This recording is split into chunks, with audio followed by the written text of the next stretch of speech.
تمہیں کیا لگا تھا زین کہ تم اتنی آسانی سے بچ جاؤ گے؟ ایک سرد اور بھاری آواز کمرے میں گونجی۔ زین نے ہڑبڑا کر فائلیں سمیٹی۔ اس کے ہاتھ کانپنے لگے۔ بکواس بند کرو تم۔ ہو کون تم؟ اجنبی مسکرایا۔ میں تمہاری سلطنت اکھاڑنے آیا ہوں۔ جعلی وصیت کا کھیل ختم ہوا۔ میرا نام عائشہ ہے۔ ہمارے خاندان کا شمار شہر کے امیر ترین لوگوں میں ہوتا تھا، جس میں میری والدہ اور میرا سوتیلا بھائی زین شامل تھے۔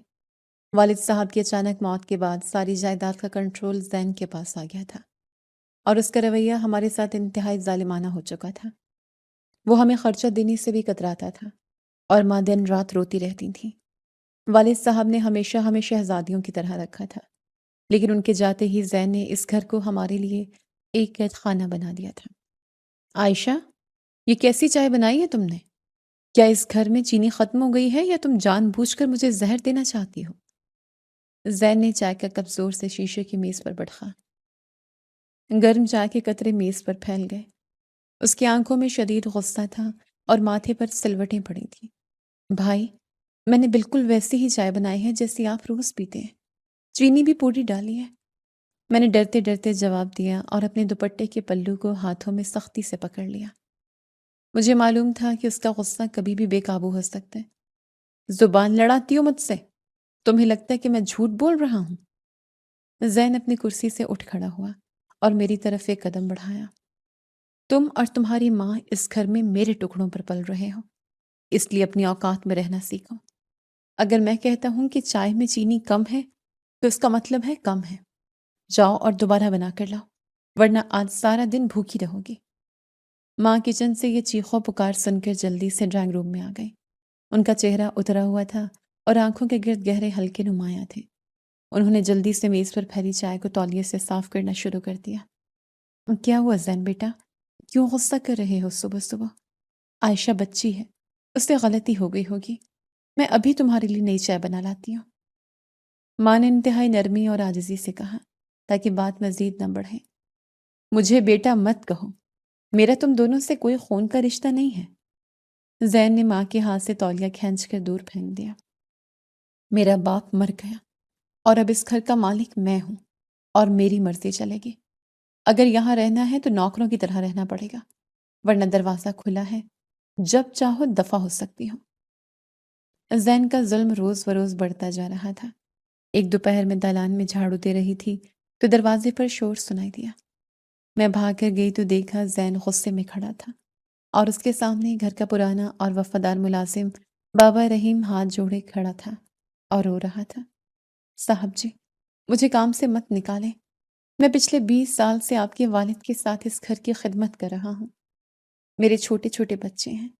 میری بیٹی سخت بیمار ہے، اس کے علاج کے لیے پیسے چاہیے۔ بابا رحیم کی سفید داڑھی آنسوں سے تر ہو چکی تھی اور وہ زین کے پاؤں چھونے کی کوشش کر رہا تھا۔ مجھے تمہاری بیماری اور بچوں سے کوئی ہمدردی نہیں ہے۔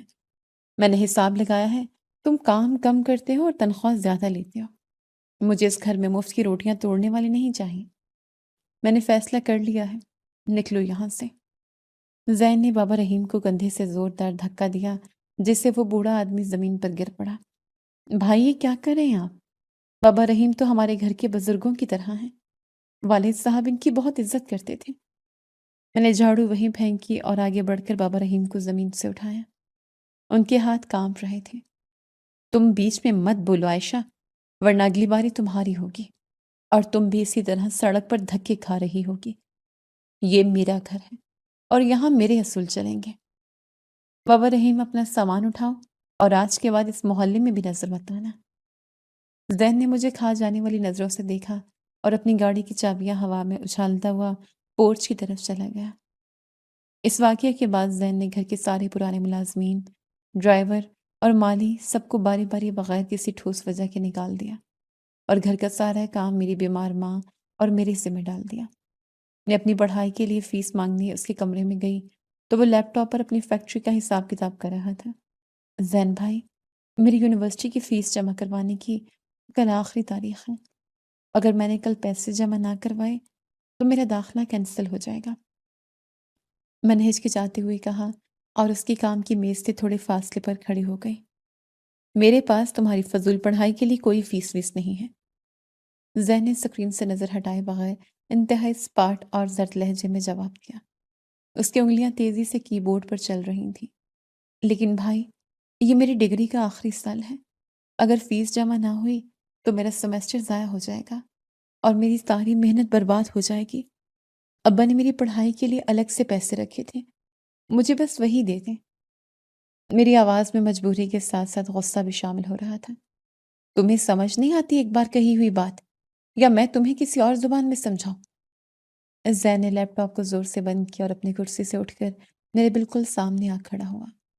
اس نے میرا دایاں بازو سختی سے پکڑا اور مجھے دروازے کی طرف دھکیلنا شروع کیا۔ میرے باپ نے جو چھوڑا وہ میرا ہے، تمہارا کوئی حق نہیں ہے۔ دفع ہو جاؤ میرے کمرے سے، اور آئندہ مجھ سے 1 روپیہ بھی مانگنے کی جرات مت کرنا، ورنہ اسی وقت گھر سے باہر نکال دوں گا۔ اس نے مجھے کمرے سے باہر دھکیل کر دروازہ زور سے میرے منہ پر بند کر دیا۔ میں وہیں فرش پر بیٹھ کر رونے لگی۔ ماں راتوں کو جا کر مصلے پر بیٹھتی اور اللہ سے مدد مانگتی۔ میں جب بھی رات کو اٹھ کر پانی پینے کچن میں جاتی تو انہیں سجدے میں گڑ گڑاتے اور سسکیاں لیتے دیکھتی۔ یا اللہ، میرے بچوں پر رحم فرما، زین کے دل سے دنیا کی دولت کا یہ اندھا لالچ نکال دے، اس کا غرور توڑ دے اور اسے سیدھا راستہ دکھا دے۔ ماں روتے ہوئے دعا مانگ رہی تھی اور ان کے آنسوں سے جائے نماز بھیگ چکی تھی۔ میں نے خاموشی سے ان کے پاس بیٹھ کر ان کے کمزور کندھے پر اپنا ہاتھ رکھا۔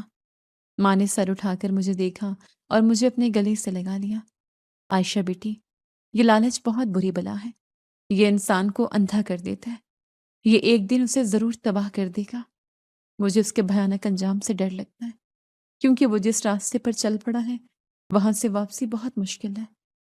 ماں کی آواز دکھ اور تکلیف سے کانپ رہی تھی اور وہ مجھے دلاسا دے رہی تھی۔ اسی پریشانی اور اذیت کے دوران ہمارے گھر کے بالکل سامنے والے ایک بہت بڑے خالی پلاٹ پر ایک نیا مکان بننا شروع ہو گیا۔ وہاں کئی مزدور صبح سویرے اندھیرے میں آ جاتے اور تعمیرات کا کام بہت تیزی سے اور شور شرابے کے ساتھ جاری تھا۔ سارا دن اینٹوں کو توڑنے، سیمنٹ ملانے کی دھول اڑتی اور بھاری مشینوں کا شور ہمارے گھر کی دیواروں کو ہلاتا رہتا۔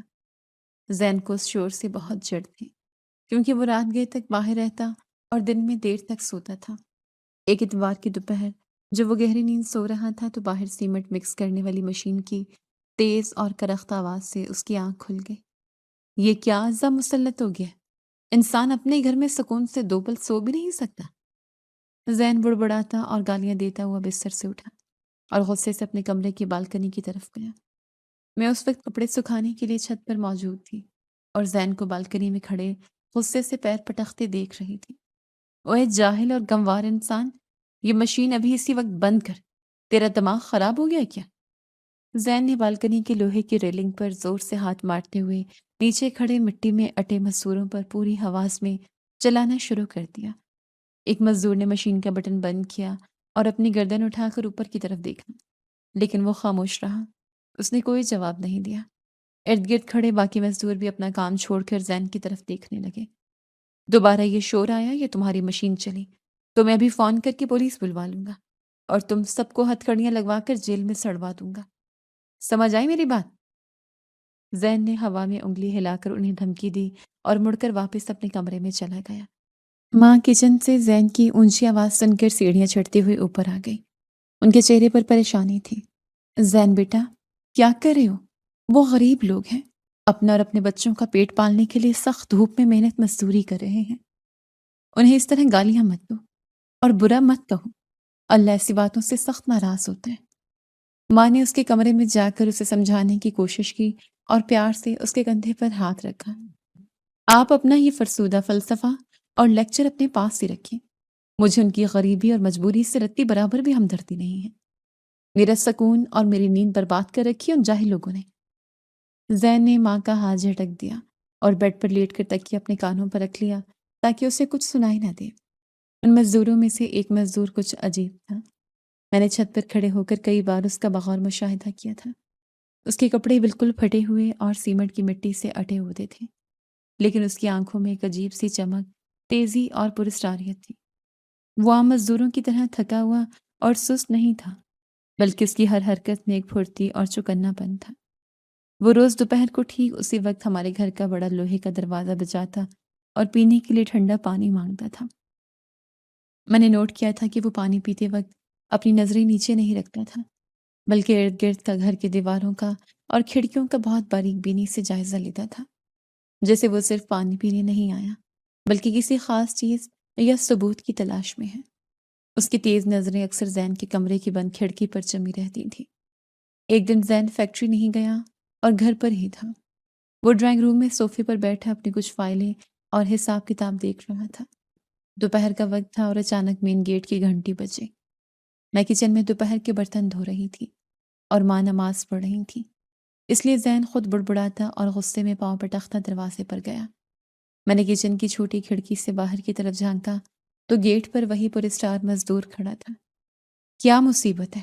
روز روز منہ اٹھا کر بھکاریوں کی طرح آ جاتے ہو تم لوگ۔ تمہیں کوئی اور گھر نہیں ملتا کیا؟ زین نے دروازہ کھولتے ہی اسے بری طرح جھڑک دیا اور اس کی طرف حقارت بھری اور غصے والی نظروں سے دیکھا۔ صاحب جی، باہر بہت شدید گرمی ہے اور گلا سوکھ رہا ہے، مہربانی کر کے تھوڑا ٹھنڈا پانی پلا دیں، اللہ آپ کے رزق میں برکت دے گا۔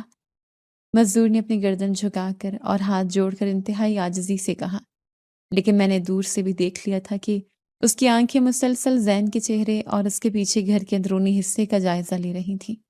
یہاں کوئی خیراتی لنگر نہیں کھلا ہوا جو روز آ جاتے ہو، وہیں دھوپ میں کھڑے رہو، میں اندر سے لاتا ہوں۔ زین بڑبڑاتا اور اسے کوستا ہوا اندر کچن میں آیا اور فریج کا دروازہ زور سے کھول کر پانی کی ٹھنڈی بوتل نکالی اور تیزی سے باہر لے گیا۔ زین نے پانی کی وہ بوتل مزدور کی طرف سختی سے بڑھا دی۔ یہ لو اور جلدی پیو، اور سن لو، کل سے یہاں اس دروازے پر نظر مت آنا، اپنا پانی اپنے گھر سے خود ساتھ لایا کرو، ہم نے تمہارا ٹھیکہ نہیں لیا ہوا۔ مزدور نے خاموشی سے بوتل پکڑی اور ایک ہی سانس میں آدھا پانی پینے کے بعد بوتل کا ڈھکن بند کر کے واپس زین کو پکڑا دی۔ پھر اس نے اپنے مٹی سے بھرے ہوئے پتلون کی جیب میں ہاتھ ڈالا اور ایک بالکل نیا اور کڑکتا ہوا 500 کا نوٹ نکال کر زین کے ہاتھ پر رکھ دیا۔ یہ کیا ہے؟ یہ پیسے کس چیز کے ہیں؟ زین وہ نیا نوٹ دیکھ کر بالکل ہکا بکا رہ گیا اور اس نے مزدور کے چہرے کو انتہائی حیرت سے دیکھا۔ اس کا غصہ اچانک غائب ہو گیا تھا۔ یہ ٹھنڈے پانی کی شکران ہے صاحب جی، اللہ آپ کو اور آپ کے گھر والوں کو ہمیشہ خوش رکھے۔ مزدور نے اپنی نظریں جھکا کر کہا اور زین کے کچھ بھی بولنے سے پہلے ہی تیزی سے مڑ کر سڑک پار کی اور سامنے والے پلاٹ کی طرف چلا گیا جہاں تعمیرات کا کام ہو رہا تھا۔ زین وہیں دروازے کی چوکھٹ پر بت بنا کھڑا وہ 500 کا نوٹ دیکھتا رہا۔ اس کے چہرے پر پہلے غصے کی جگہ حیرت نے لی اور پھر اس کی آنکھوں میں ایک عجیب سی چمک آ گئی۔ ہم بھی بالکنی سے اور کچن کی کھڑکی سے یہ سارا منظر دیکھ کر بڑے حیران ہوئے کہ ایک غریب مزدور جو سارا دن مٹی اور دھوپ میں کام کر کے بمشکل چند سو روپے کماتا ہے، وہ صرف پانی کے ایک گھونٹ کے بدلے اتنی بڑی رقم کیوں دے رہا ہے؟ یہ آدمی ضرور پاگل ہے یا پھر اس کے ہاتھ کہیں سے حرام کا پیسہ آ گیا ہے، ورنہ کوئی مزدور اتنے پیسے یوں نہیں لٹاتا۔ زین نے خود کلامی کرتے ہوئے آہستہ آواز میں کہا اور پھر دائیں بائیں دیکھا اور وہ 500 کا نوٹ اپنی جیب میں رکھ کر دروازہ بند کیا اور تیزی سے اندر آ گیا۔ میں جلدی سے کچن کا کام سمیٹ کر ماں کے کمرے میں گئی جو اس وقت ظہر کی نماز پڑھنے کے بعد جے نماز طے کر رہی تھی۔ ماں، آپ کو پتہ ہے ابھی کیا ہوا؟ آج اس سامنے والے مزدور نے زین بھائی کو پانی کے بدلے پورے 500 روپے کا نیا نوٹ دیا ہے۔ میں نے ماں کو ساری تفصیل بتائی اور میرے چہرے پر شدید الجھن اور پریشانی واضح تھی۔ کیا کہہ رہی ہو عائشہ؟ تمہارا دماغ تو ٹھیک ہے؟ ایک غریب مزدور پانی کے لیے 500 روپے کیوں دے گا؟ وہ تو ان غریبوں کی پورے دن کی خون پسینے کی کمائی ہوتی ہے، تم نے ضرور کچھ غلط دیکھا ہوگا۔ ماں نے جے نماز الماری میں رکھی اور انتہائی حیرت سے مجھے دیکھا۔ ان کو میری بات پر یقین نہیں آ رہا تھا۔ نہیں ماں، میں نے اپنی آنکھوں سے دیکھا ہے اور زین بھائی نے وہ پیسے اپنی جیب میں بھی رکھ لیے۔ مجھے تو یہ سب بہت عجیب اور خطرناک لگ رہا ہے۔ ماں، اس مزدور کی حرکات اور اس کی آنکھوں میں مجھے کوئی عجیب سی اور خوفناک بات لگتی ہے۔ وہ کوئی عام انسان نہیں ہے۔ میں نے صوفے پر بیٹھتے ہوئے کہا اور گہری سوچ میں پڑ گئی۔ میرا دماغ کئی طرح کے وسوسوں کا شکار ہو رہا تھا۔ اللہ ہی بہتر جانتا بیٹی کہ اس سب کے پیچھے کیا راز چھپا ہے۔ ہم تو بس اللہ سے دعا کر سکتے ہیں کہ ہمارے اس گھر میں کوئی نئی مصیبت اور کوئی نیا طوفان کھڑا نہ ہو۔ زین کا لالچ ویسے ہی کم نہیں ہو رہا، اوپر سے یہ نیا معاملہ سامنے آ گیا ہے۔ ماں نے پریشانی سے اپنے ماتھے پر ہاتھ رکھا اور ان کے چہرے پر خوف کے سائے لہرانے لگے۔ ہم دونوں ماں بیٹی کو اس وقت بالکل بھی اندازہ نہیں تھا کہ کل کیا ہونے والا ہے۔ اس دن کے بعد سے ہمارے گھر کا ماحول ایک عجیب سی پراسراریت کا شکار ہو گیا۔ وہ مزدور اور اس کا 500 کا نوٹ زین کے لیے ایک لت بن چکا تھا۔ اگلی دوپہر میں دالان کی صفائی کر رہی تھی اور میری نظر بار بار وال کلاک پر جا رہی تھی۔ زین آج فیکٹری نہیں گیا تھا اور وہ بے چینی سے ڈرائنگ روم میں ٹہل رہا تھا۔ اس کی نظریں بار بار مین گیٹ کی طرف اٹھ رہی تھیں۔ بھائی، آپ آج کام پر نہیں گئے؟ سب خیریت تو ہے؟ میں نے جھاڑو ایک طرف رکھی اور ڈرتے ڈرتے اس سے پوچھا، کیونکہ اس کا موڈ کسی بھی وقت خراب ہو سکتا تھا۔ تم سے مطلب؟ تم اپنے کام سے کام رکھو اور مجھے سکھانے کی ضرورت نہیں ہے کہ مجھے کب کیا کرنا ہے۔ زین نے مجھے کھا جانے والی نظروں سے گھورا اور دوبارہ گیٹ کی طرف دیکھنے لگا۔ اس کی بے چینی میں اضافہ ہو رہا تھا۔ اسی وقت دروازے کی جانی پہچانی دستک گونجی۔ زین کی آنکھوں میں ایک چمک سے آ گئی اور وہ تیزی سے دروازے کی طرف لپکا۔ میں بھی کچن کی اوٹ میں کھڑی ہو کر دیکھنے لگی۔ دروازہ کھلا تو وہی مزدور اپنی مٹی سے اٹی پتلون اور چہرے پر کپڑا لپیٹے کھڑا تھا۔ آج تم نے بہت دیر کر دی، میں کب سے انتظار کر رہا تھا۔ زین کے لہجے میں غصے کی بجائے ایک عجیب سی بےتابی تھی۔ اس نے پانی کی بوتل فوراً اس کی طرف بڑھا دی۔ معاف کرنا صاحب جی، آج سیمنٹ کی بوریاں اتارنے میں وقت لگ گیا۔ مزدور نے عاجزی سے گردن جھکائی اور پانی کی بوتل پکڑ لی، لیکن اس کی تیز نظریں حسب معمول زین کے پیچھے گھر کے اندرونی حصوں کو ٹٹول رہی تھیں۔ مزدور نے پانی پیا اور بوتل واپس کرتے ہوئے اپنی جیب سے ایک اور نیا 500 کا نوٹ نکالا اور زین کے ہاتھ پر رکھ دیا۔ زین نے فوراً وہ نوٹ اپنی مٹھی میں دبا لیا۔ اللہ آپ کے رزق اور عمر میں برکت دے صاحب جی۔ مزدور نے سلام کیا اور تیزی سے مڑ کر سامنے والے مکان کی طرف چلا گیا جہاں تعمیراتی کام زوروں پر تھا۔ زین نے دروازہ بند کیا اور مٹھی کھول کر اس نوٹ کو دیکھا۔ اس کے چہرے پر ایک لالچی مسکراہٹ پھیل گئی۔ لالچ نے زین کے سوچنے سمجھنے کی صلاحیت چھین لی تھی اور اسے یہ احساس تک نہیں ہو رہا تھا کہ کوئی مزدور روزانہ اتنی بڑی رقم کیوں لٹا رہا ہے۔ میں یہ سب دیکھ کر حیران و پریشان کچن میں آئی جہاں ماں دوپہر کے لیے سبزی کاٹ رہی تھی۔ ان کے چہرے پر بھی گہری سوچ کے سائے تھے۔ ماں، آج پھر اس مزدور نے زین بھائی کو 500 روپے دیے ہیں اور بھائی نے وہ پیسے رکھ بھی لیے ہیں۔ مجھے یہ سب بہت مشکوک لگ رہا ہے۔ میں نے شیلف کے ساتھ ٹیک لگاتے ہوئے ماں کو بتایا۔ میری آواز میں پریشانی صاف جھلک رہی تھی۔ بیٹی، غریب آدمی نے سارا دن کڑی دھوپ میں محنت کرتا ہے، مجھے تو اس پر بہت ترس آتا ہے۔ ماں نے چھری میز پر رکھی اور ایک لمبی سانس بھری۔ ان کی آنکھوں میں ہمدردی تھی۔ لیکن ماں، کوئی غریب آدمی پانی کے ایک گھونٹ کے لیے اتنے پیسے کیوں دے گا؟ میں نے الجھن بھرے لہجے میں سوال کیا۔ میرا دماغ کسی بھی طرح اس بات کو ماننے کے لیے تیار نہیں تھا۔ شاید اللہ نے اس کے دل میں ہمارے لیے کوئی نرمی ڈال دی ہے۔ میں نے سوچا کہ کل سے اس غریب کے لیے دوپہر کا تازہ کھانا بھی بنا دیا کروں گی۔ ماں نے دوبارہ سبزی کاٹنا شروع کی اور ان کے چہرے پر ایک نرم مسکراہٹ ابھری۔ کھانا؟ لیکن ماں، زین بھائی تو غصہ کریں گے، وہ کسی غریب کو ایک روٹی بھی دینے کے حق میں نہیں ہے۔ میں نے حیرت سے ماں کی طرف دیکھا۔ مجھے ان کے اس فیصلے پر تشویش ہو رہی تھی۔ تم فکر مت کرو بیٹی، زین کو اس کے پیسے نظر آ رہے ہیں، وہ کچھ نہیں کہے گا۔ شاید اس غریب کو کھانا کھلانے کی برکت سے زین کا غصہ کم ہو جائے اور اس کے دل میں کوئی رحم پیدا ہو جائے۔ ماں کی آواز میں ایک امید تھی۔ وہ چاہتی تھی کہ کسی طرح ہمارے گھر کا سکون واپس آ جائے۔ اگلے دن ماں نے بہت اہتمام سے دوپہر کا کھانا بنایا۔ انہوں نے تازہ سالن اور روٹیاں ایک صاف ستھرے برتن میں ڈالیں اور جب دروازے پر دستک ہوئی تو زین وہ خود کھانا لے کر باہر گیا۔ میں نے کھڑکی سے دیکھا کہ مزدور کھانا دیکھ کر تھوڑا حیران ہوا، لیکن اس نے برتن پکڑ لیے۔ یہ میری ماں نے تمہارے لیے بنایا ہے، روزانہ دھوپ میں کام کرتے ہو، کھا لیا کرو، زین نے روکھے لہجے میں کہا، لیکن اس کی نظریں مزدور کی جیب پر ہی جمی تھیں۔ مائی جی کا بہت شکریہ صاحب جی، اللہ انہیں سلامت رکھے۔ مزدور نے برتن سینے سے لگائے اور واپس چلا گیا۔ شام کو جب مزدور چھٹی کر کے جانے لگا تو اس نے خالی برتن دروازے پر دیے اور اس بار برتنوں کے ساتھ 500 کا نوٹ بھی رکھا ہوا تھا۔ زین وہ نوٹ دیکھ کر بہت خوش ہوا اور اس نے ماں کو آ کر بتایا کہ کل سے کھانا ذرا زیادہ بنا دیا کریں۔ ماں یہ سن کر بہت خوش ہوئیں کہ چلو زین کم از کم اس بہانے کسی کو کھانا تو دے رہا ہے۔ وقت اسی طرح گزرتا رہا، لیکن زین کی حرکات و سکنات میں دن بدن ایک عجیب سا خوف اور بکھلاہٹ شامل ہوتی جا رہی تھی۔ وہ چھوٹی چھوٹی باتوں پر چونک جاتا اور رات کو اکثر جاگتا رہتا۔ ایک رات گرمی کی وجہ سے میری آنکھ کھلی، مجھے شدید پیاس لگ رہی تھی، اس لیے میں پانی پینے کے لیے کچن کی طرف گئی۔ کچن کی کھڑکی سے باہر لان کا منظر صاف دکھائی دیتا تھا۔ اچانک میری نظر لان کے ایک کونے پر پڑی جہاں ہلکی ہلکی آگ جل رہی تھی۔ میں حیران رہ گئی اور دبے قدموں کھڑکی کے بالکل قریب ہو کر باہر جھانکا۔ رات کے اس پہر لان میں زین کھڑا تھا۔ اس کے ہاتھ میں ایک بڑا سا بریف کیس تھا اور وہ اس میں سے پرانے کاغذات اور فائلیں نکال نکال کر آگ میں پھینک رہا تھا۔ یہ سب راکھ ہو جانا چاہیے، کوئی ایک بھی ثبوت باقی نہیں رہنا چاہیے۔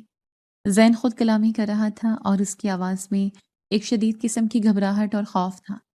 اس کے چہرے پر آگ کے شعلوں کی روشنی پڑ رہی تھی جس سے وہ مزید خوفناک لگ رہا تھا۔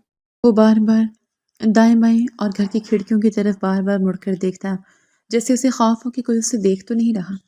آگ جب بجھنے لگی تو اس نے اپنے جوتوں سے راکھ کو بری طرح مسل کر مٹی میں ملا دیا تاکہ کوئی ایک حرف بھی پڑھا نہ جا سکے۔ میرا دل زور زور سے دھڑکنے لگا۔ میں یہ منظر دیکھ کر خوفزدہ ہو چکی تھی اور خاموشی سے واپس اپنے کمرے میں آ کر بستر پر لیٹ گئی، لیکن مجھے ساری رات نیند نہیں آئی۔ اگلی صبح کا آغاز بھی ایک نئے طوفان کے ساتھ ہوا۔ میں زین کی کمرے کی صفائی کرنے کے ارادے سے اندر گئی تو وہ واش روم میں تھا۔ میں نے جھاڑو اٹھائی ہی تھی کہ زین باہر آ گیا۔ اس کے ہاتھ میں اس کا موبائل فون تھا اور وہ کسی سے انتہائی دبی ہوئی اور پراسرار آواز میں بات کر رہا تھا۔ میں صفائی کے بہانے صوفے کے پیچھے چھپ گئی تاکہ وہ مجھے دیکھ نہ سکے۔ وکیل صاحب، میں نے آپ کو منہ مانگی رقم دی ہے، اب یہ آپ کا درد سر ہے کہ تاریخ کیسے بدلنی ہے۔ زین فون پر بات کرتے ہوئے کمرے میں ٹہل رہا تھا اور اس کا چہرہ پسینے سے بھیگ رہا تھا۔ دوسری طرف سے وکیل نے کچھ کہا جس پر زین کا غصہ اور بڑھ گیا۔ آپ کو سمجھ نہیں آ رہی؟ اگر وہ پرانی تاریخ والی وصیت سامنے آ گئی تو سب کچھ پکڑا جائے گا، ہم سب سیدھا جیل جائیں گے۔ آپ جلدی سے ان کاغذات کو غائب کریں ورنہ میں آپ کو بھی نہیں چھوڑوں گا۔ زین کی آواز اب قدرے اونچی ہو چکی تھی اور اس میں واضح دھمکی تھی۔ یہ سن کر میرے پیروں تلے سے زمین نکل گئی۔ والد صاحب کی وصیت، تاریخ بدلنا۔ میرا دماغ تیزی سے کام کرنے لگا۔ اچانک میرے ہاتھ سے صفائی والا برش چھوٹ کر زمین پر گرا اور ایک زوردار آواز پیدا ہوئی۔ زین فوراً پلٹا اور اس نے مجھے صوفے کے پیچھے کھڑے دیکھ لیا۔ اس کی آنکھوں میں پہلے خوف اور پھر شدید غصے کی لہر دوڑ گئی۔ اس نے فوراً فون کان سے ہٹایا اور درندے کی طرح میری طرف لپکا۔ تم یہاں کیا کر رہی ہو؟ چوروں کی طرح میری باتیں سن رہی تھی تم؟ زین نے میرے دونوں بازو پوری طاقت سے جکڑ لیے۔ اس کی گرفت اتنی سخت تھی کہ مجھے درد سے چیخ نکلنے کا احساس ہوا۔ نہیں بھائی، میں تو بس کمرے کی صفائی کرنے آئی تھی، میں نے کچھ نہیں سنا۔ میں خوف سے کانپنے لگی اور میرے آنسو نکل آئے۔ میں نے خود کو اس کی گرفت سے چھڑانے کی کوشش کی۔ مجھ سے جھوٹ مت بولو، اگر تم نے یہ باتیں کسی کو بھی بتائی یا گھر سے باہر کوئی ذکر کیا تو یاد رکھنا میں تمہاری وہ حالت کروں گا کہ تم ساری زندگی پچھتاؤ گی۔ زین نے مجھے زور سے پیچھے کی طرف دھکا دیا جس سے میں زمین پر گر پڑی۔ اس نے اپنی گاڑی کی چابیاں اٹھائیں اور پیر پٹکتا ہوا کمرے سے نکل گیا۔ میں روتی ہوئی ماں کے پاس آئی اور انہیں زین کے فون پر ہونے والی ساری گفتگو اور لان میں کاغذات جلانے والا واقعہ بتا دیا۔ ماں کا رنگ یہ سب سن کر پیلا پڑ گیا اور وہ خوف سے کانپنے لگی۔ یا اللہ، یہ لڑکا کس دلدل میں پھنستا جا رہا ہے۔ عائشہ بیٹی، تم اس سے دور رہا کرو، وہ اب اپنے ہوش میں نہیں ہے، لالچ نے اسے پاگل کر دیا ہے۔ ماں نے مجھے سینے سے لگا لیا اور ان کے آنسو میرے ماتھے پر گرنے لگے۔ ہمارا روزمرہ کا معمول اسی خوف اور دہشت کے سائے میں چلتا رہا۔ سامنے والے مکان کی تعمیرات جاری تھی۔ وہ پراسرار مزدور روزانہ دوپہر کو آتا، ماں کا بنایا ہوا کھانا لیتا اور واپسی پر 500 کا نوٹ خالی برتنوں کے ساتھ چھوڑ جاتا۔ زین ان پیسوں کو جمع کرتا رہا، لیکن اب اس کے چہرے کا سکون مکمل طور پر غائب ہو چکا تھا۔ زینب راتوں کو اکثر گھر سے غائب رہنے لگا تھا۔ وہ رات گئے کسی کا فون آنے پر تیزی سے گاڑی نکال کر چلا جاتا اور صبح سویرے فجر کے وقت واپس آتا۔ جب وہ گھر آتا تو اس کی آنکھیں سرخ ہوتی، بال بکھرے ہوتے اور لباس پر مٹی اور پسینے کے نشانات ہوتے، جیسے وہ ساری رات کسی بھاری مشقت یا شدید ذہنی دباؤ سے گزرا ہو۔ وہ سیدھا اپنے کمرے میں جاتا اور اندر سے کنڈی لگا لیتا۔ ایک دوپہر ہم لاؤنج میں بیٹھے تھے کہ باہر گاڑی کے رکنے کی ایک زوردار آواز آئی۔ اس کے فوراً بعد دروازے کی گھنٹی مسلسل اور تیزی سے بجنے لگی۔ جیسے کوئی دروازہ توڑنے کی کوشش کر رہا ہو۔ زین جو اپنے کمرے میں سو رہا تھا ہڑبڑا کر باہر آیا۔ اس کے چہرے پر شدید ہوائیاں اڑی ہوئی تھیں۔ عائشہ تم اندر جاؤ، دروازہ میں کھولتا ہوں۔ زین نے مجھے سختی سے حکم دیا اور خود ڈرتے ڈرتے مین گیٹ کی طرف گیا۔ میں نے کچن کی کھڑکی سے چھپ کر دیکھا۔ دروازے پر دو اجنبی اور انتہائی مشکوک قسم کے لوگ کھڑے تھے۔ ان کی شکلیں بہت خطرناک لگ رہی تھیں۔ ایک کے چہرے پر گہرا زخم کا نشان تھا اور دوسرے نے کالا چشمہ پہن رکھا تھا۔ ان کا لباس اور انداز کسی بدماشوں جیسا تھا۔ زین صاحب اندر ہے؟ ان سے کہو پرانے دوست ملنے آئے ہیں۔ چہرے پر زخم والے آدمی نے انتہائی کرخت اور گونجتی ہوئی آواز میں کہا، اور بغیر اجازت کے زین کو دھکا دے کر زبردستی گھر کے اندر داخل ہو گیا۔ آپ لوگ یہاں کیوں آ گئے؟ میں نے کہا تھا نا کہ میں خود رقم لے کر آؤں گا۔ زین کی آواز بری طرح کانپ رہی تھی اور اس نے جلدی سے دروازہ بند کیا تاکہ محلے والے نہ دیکھ لیں۔ تمہارے وعدوں پر اب ہمیں اعتبار نہیں رہا۔ تم نے دھوکہ دینے کی کوشش کی ہے۔ چشمے والے آدمی نے زین کا کالر پکڑ لیا اور اسے گھسیٹتا ہوا ڈرائنگ روم کی طرف لے گیا۔ زین نے انہیں ڈرائنگ روم میں بٹھایا اور جلدی سے اندر دروازہ بند کر لیا۔ میں اور ماں لاؤنج میں کھڑے دل تھامے یہ سب دیکھ رہے تھے۔ ڈرائنگ روم کے اندر سے زین کی اور ان دونوں آدمیوں کی بہت اونچی اور غصے بھری آوازیں آ رہی تھیں۔ وہ آپس میں کسی بڑی رقم اور کسی فائل کا ذکر کر رہے تھے اور ایک دوسرے کو گالیاں دے رہے تھے۔ اگر کل تک وہ فائل ہمارے حوالے نہ کی تو ہم تمہارے اس محل کو آگ لگا دیں گے اور تمہیں زندہ گاڑ دیں گے۔ ایک آدمی کی گرجدار آواز پورے گھر میں گونجی۔ کچھ دیر بعد ڈرائنگ روم کا دروازہ زور سے کھلا اور وہ دونوں بدماش زین کو دھکے دیتے ہوئے باہر آئے۔ ان کے چہروں پر شیطانی مسکراہٹ تھی اور وہ دھمکیاں دیتے ہوئے مین گیٹ سے باہر نکل گئے۔ زین وہیں فرش پر بیٹھا ہانپ رہا تھا۔ اس کا سارا جسم پسینے میں شرابور تھا۔ یہ کون لوگ تھے زین بیٹا؟ شکل سے ہی بدماش اور قاتل لگ رہے تھے۔ تم کن چکروں میں پڑ گئے ہو؟ ماں روتے ہوئے زین کے پاس گئی اور اس کے ماتھے سے پسینہ پونچھنے کی کوشش کی۔ زین نے اچانک اپنا سر اٹھایا اور اس کی آنکھوں میں وحشت ناچ رہی تھی۔ اس نے ماں کا ہاتھ پوری طاقت سے جھٹک دیا۔ میں نے کتنی بار کہا ہے کہ میرے معاملات میں دخل دینے کی ضرورت نہیں ہے۔ زین پاگلوں کی طرح چلایا اور اس نے پاس ہی پڑا ایک قیمتی اور بھاری گلدان اٹھا کر پوری طاقت سے زمین پر پٹخ دیا۔ گلدان کے درجنوں ٹکڑے پورے لاؤنج میں بکھر گئے اور ایک زوردار دھماکے کی آواز لاؤنج میں آئی۔ ماں خوف سے چیخ مار کر پیچھے ہٹی اور دیوار کے ساتھ لگ گئی۔ زین ایک وحشی درندے کی طرح ہانپ رہا تھا اور اس کی نظریں ہم دونوں کو چیر رہی تھیں۔ وہ ہمیں مزید دھمکیاں دیتا ہوا اپنے کمرے کی طرف چلا گیا اور دروازہ اتنی زور سے اندر سے بند کیا کہ گھر کی کھڑکیاں بج اٹھیں۔ ہم ماں بیٹی اس تباہی اور وحشت کے سائے میں اکیلی کھڑی اپنے آنسو بہا رہی تھیں اور ہمیں اس تاریک سرنگ کا کوئی اختتام نظر نہیں آ رہا تھا۔ گھر میں بدماشوں کے آنے والے واقعے نے جیسے ہمارے گھر کی بنیادیں ہلا کر رکھ دی تھیں۔ اس روز کے بعد سے ماں کی طبیعت مسلسل گرنے لگی۔ ان کا بلڈ پریشر خطرناک حد تک بڑھ گیا تھا اور وہ سارا دن بستر پر نڈھال پڑی رہتی تھی۔ گھر کا سارا کام اور ماں کی دیکھ بھال اب میرے کاندھوں پر آ چکی تھی۔ عائشہ بیٹی، مجھے لگتا ہے میرا آخری وقت آ گیا ہے۔ زین نے تو ہمیں جیتے جی مار دیا ہے۔ ماں نے کانپتے ہاتھوں سے میرا ہاتھ پکڑا اور ان کی آنکھوں سے گرم آنسو بہنے لگے۔ ان کی آواز میں شدید دکھ اور مایوسی تھی۔ ایسی باتیں مت کرے ماں، آپ کو کچھ نہیں ہوگا۔ میں ابھی جا کر آپ کی دوائی لاتی ہوں، آپ بس آرام کریں۔ میں نے ان کے ماتھے پر پیار کیا اور انہیں تسلی دینے کی کوشش کی، لیکن اندر سے میں خود بہت ٹوٹی ہوئی تھی۔ حالات دن بدن ہمارے ہاتھ سے نکلتے جا رہے تھے۔ زین آج کل گھر پر ہی رہتا تھا اور اس نے فیکٹری جانا بالکل چھوڑ دیا تھا۔ وہ اپنے کمرے میں بند رہتا اور صرف اس وقت باہر آتا جب وہ مزدور پانی مانگنے آتا۔ زین کی اس مزدور کی پیسوں میں دلچسپی ایک جنون کی شکل اختیار کر چکی تھی۔ کچھ دن بعد ماں کی طبیعت مزید خراب ہوئی اور ان کی دوائی بالکل ختم ہو چکی تھی۔ زین اپنے کمرے میں گہری نیند سو رہا تھا۔ مجھے میڈیکل سٹور جانے کے لیے گاڑی کی چابیاں چاہیے تھیں۔ میں نے ڈرتے ڈرتے اس کے کمرے کا دروازہ کھولا اور اندر داخل ہو گئی۔ کمرے میں سگریٹ کے دھوئیں اور گھبراہٹ کی عجیب سی بو پھیلی ہوئی تھی۔ فرش پر کئی کاغذات بکھرے پڑے تھے۔ زین بیڈ پر اوندھے منہ گرا سو رہا تھا اور اس کے خراٹوں کی آواز کمرے میں گونج رہی تھی۔ میں دبے قدموں اس کی سائڈ ٹیبل کی طرف بڑھی اور انتہائی احتیاط سے دراز کھولی تاکہ کوئی آواز پیدا نہ ہو۔ چابیاں ڈھونڈتے ہوئے میری نظر دراز کے بالکل کونے میں پڑی ایک عجیب سی مہر پر پڑی۔